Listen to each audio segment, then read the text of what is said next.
পড়তে পারে যতদূর পর্যন্ত তার বাগান হবে, তার থেকে বেশি দিয়ে করবে। এই জন্য আল্লাহ তাআলা বিশেষ কিছু লোক আছে, নবী সাল্লাল্লাহু আলাইহি ওয়াসাল্লাম বলেন আল্লাহ তাআলা বিশেষ কিছু লোক আছে, সাহাবারা বিশেষ লোক খাস লোক, তারা প্রত্যেকের ঘরে বিশেষ মেহমান থাকে। কি থাকে? বিশেষ মেহমান থাকে।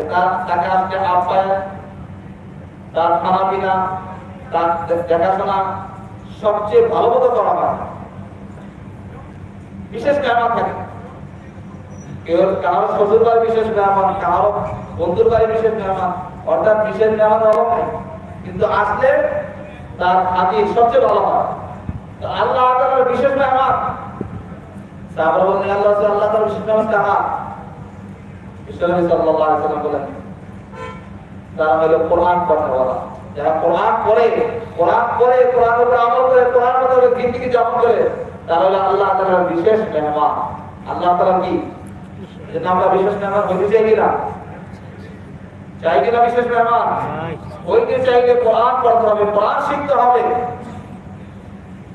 আফসোসের ব্যাপার, কোরআন তো আমরা পড়তে পারি না, অথচ কোরআনের প্রত্যেকটা আয়াত, প্রত্যেকটা হরফের উপরে আল্লাহ তাআলা হরফের বিনিময় আল্লাহ তাআলা কিরকম নেকি দিবেন। আল্লাহ বলেন, রাসূলুল্লাহ সাল্লাল্লাহু আলাইহি ওয়াসাল্লাম বলেছেন যে আল্লাহ তাআলা কোরআন পড়নেওয়ালাদের প্রত্যেকটা হরফের বিনিময়ে তাকে আল্লাহ তাআলা নেকি দান করবেন। যতটা হরফ পড়বে ততটাই কি পাবে। বলে আমি এটা বলি না যে আলিফ লাম মিম এই তিনটা একটা হরফ, বরঞ্চ আলিফ একটা হরফ, লাম একটা হরফ, মিম একটা হরফ।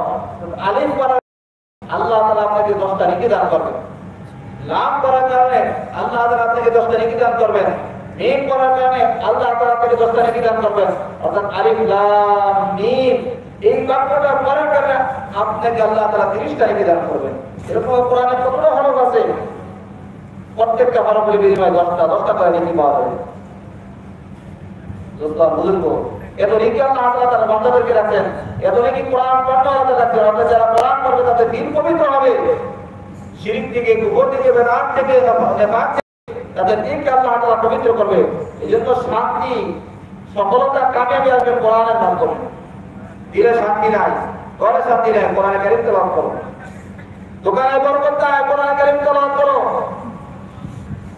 এ অশান্তি অনুভব হইতেছে না, শান্তি নাই, কোরআন কারীম তেলাওয়াত করো। দেখো কিভাবে প্রশান্তি এসে বলে, কিভাবে শান্তি আসে।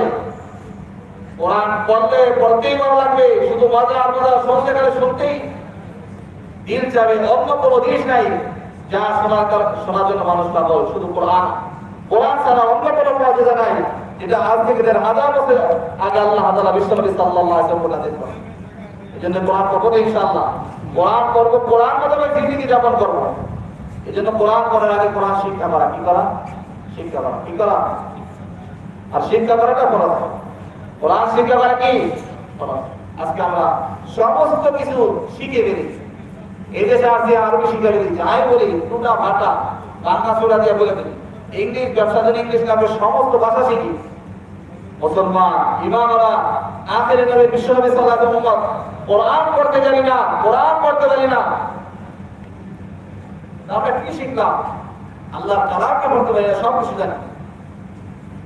তাহলে তাকে কিছু বলতে বলে সে 2 ঘন্টা বলবে, কিন্তু কোরআন শুদ্ধ করে পড়তে পারবে। যেন কোরআনকে শুদ্ধ করা, কোরআন শিক্ষা করা। সময় নষ্ট হইতেছে, অপচয় হইতেছে, এখানে ওখানে আড্ডা দেওয়ার কারণে, ঘোরার কারণে। ওই সময়টুকু হেফাজত করা, কারণ কোরআনের হেফাজত আল্লাহ করছেন। আমি আমার হেফাজত করিয়া আমি কোরআন শিখতে পারি, এই চেষ্টা করা। কোরআনের হেফাজত কে করছেন? আল্লাহ। কোরআনের হেফাজত আল্লাহ করবেন।